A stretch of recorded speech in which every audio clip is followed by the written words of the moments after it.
día más en Grand Leach Project y hoy nos visita una gran economista de las pocas mujeres que hay, que se llama Janet Yellen. Hola, muy buenos días. Y os vamos a hablar un poquito sobre la crisis económica. Bueno, para mí es un placer estar aquí en Graham Leach Project por haber sido invitada y como has dicho muy bien, pues soy una de las pocas economistas estadounidenses.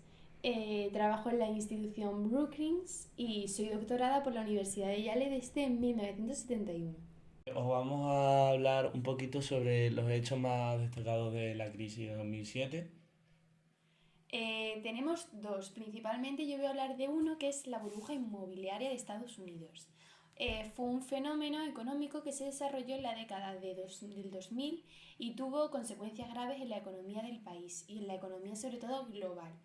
La burbuja se caracterizó por un aumento especulativo en los precios de los bienes raíces y una amplia disponibilidad de crédito hipotecario, lo que llevó esto a una sobrevaloración del mercado inmobiliario. Los precios de la vivienda también alcanzaron su punto máximo a principios de 2006 y comenzaron a disminuir entre finales de 2006 y 2007 y alcanzaron nuevos mínimos en 2012. Algunos de los personajes más destacados de la burbuja inmobiliaria son Alan Greenspan, Angelo Mozzillo, Phil Graham y Steve Eastman. Principalmente me voy a centrar en Alan Greenspan y Angelo Mozzillo. Alan Greenspan fue presidente de la Reserva Federal de los Estados Unidos desde 1987 hasta 2006. Es considerado este señor uno de los responsables de la burbuja inmobiliaria debido a que mantuvo las tasas de interés demasiado bajas durante mucho tiempo, lo que fomentó la especulación en el mercado inmobiliario. Y como segundo hombre destacado es Angelo Mozzillo, que fue el CEO de Countrywide Financial, una de las mayores empresas de préstamos hipotecarios en los Estados Unidos. Mozzillo impulsó la concesión de préstamos de alto riesgo y se benefició enormemente de esta burbuja, de la burbuja inmobiliaria, antes de que Countrywide quebrara durante la crisis financiera de 2008. El otro que tenemos es la intervención gubernamental, que durante la crisis financiera de 2007 el gobierno de Estados Unidos implementó una serie de medidas para tratar de estabilizar la economía y evitar un colapso financiero aún mayor. Algunas de estas medidas fueron el plan de rescate en activos en problemas, programas de alivio hipotecario de emergencia, ley de reinversión en la comunidad y la más importante para mí, que serían las inyecciones de capital en los bancos, que os voy a hablar un poquito sobre ellas, que es que el gobierno proporcionó inyecciones de capital en los bancos más grandes para ayudar a estabilizar sus balances y garantizar que tuvieran suficiente capital para continuar otorgando préstamos y apoyar la economía. Ahora me gustaría hablar sobre las consecuencias que hubo en la crisis del 2007 en global, que la crisis financiera de 2007 tuvo graves consecuencias para la economía mundial y para la sociedad en general. Algunas de estas consecuencias más destacadas fueron la pérdida de empleos. La crisis financiera provocó la pérdida de millones de empleos en todo el mundo, especialmente en el sector financiero y de la construcción. Otra gran consecuencia fue la caída del mercado inmobiliario. Esta crisis inmobiliaria provocó la caída de los precios de las viviendas en muchos países, dejando a muchos propietarios con deudas mayores que el valor de sus propiedades. Otro de ellos es el aumento de la pobreza.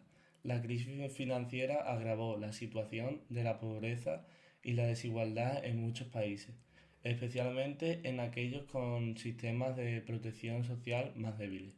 Otra de ellas fueron las bancarrotas y quiebras empresariales. La crisis financiera provocó la quiebra de muchas empresas, especialmente en los sectores de construcción, servicios financieros y minoristas. También tenemos la recesión económica. La crisis financiera desencadenó una recesión económica global que afectó a muchos países, incluyendo a Estados Unidos y Europa.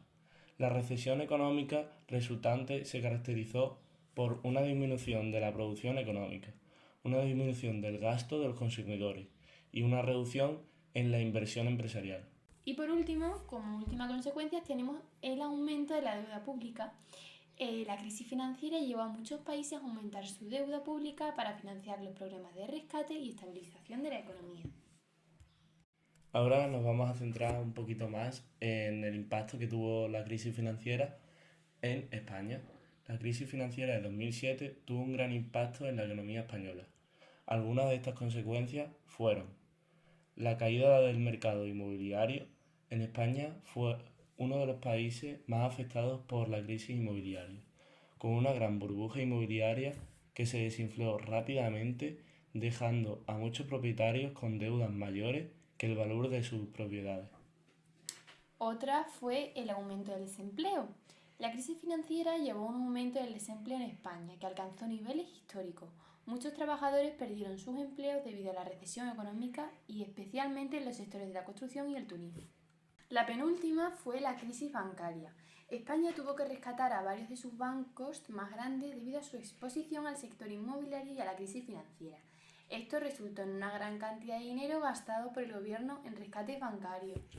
Y para terminar, tenemos el aumento de la deuda pública, que la crisis financiera llevó a un aumento significativo de la deuda pública de España.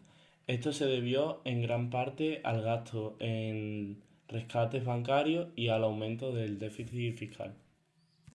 Bueno, estamos llegando ya al final del podcast y para terminar quiero saber un poco sobre nuestras opiniones personales. Bueno, pues yo opino que para que no ocurra otra crisis mundial o global como ocurrió en aquellos años, se debe fomentar la inversión en infraestructura. Las inversiones en infraestructuras pueden estimular el crecimiento económico a largo plazo y reducir la dependencia de la economía en los sectores como la construcción y la propiedad inmobiliaria. Yo estoy de acuerdo contigo, Janet, pero para mí la más importante es fortalecer la educación financiera, ya que es fundamental que la población general esté mejor informada sobre finanzas y economía para que pueda tomar decisiones financieras informado y reducir el riesgo de caer en trampas financieras. Por ello, os invito a que sigáis escuchando nuestros podcasts sobre economía de Grand Leach Project.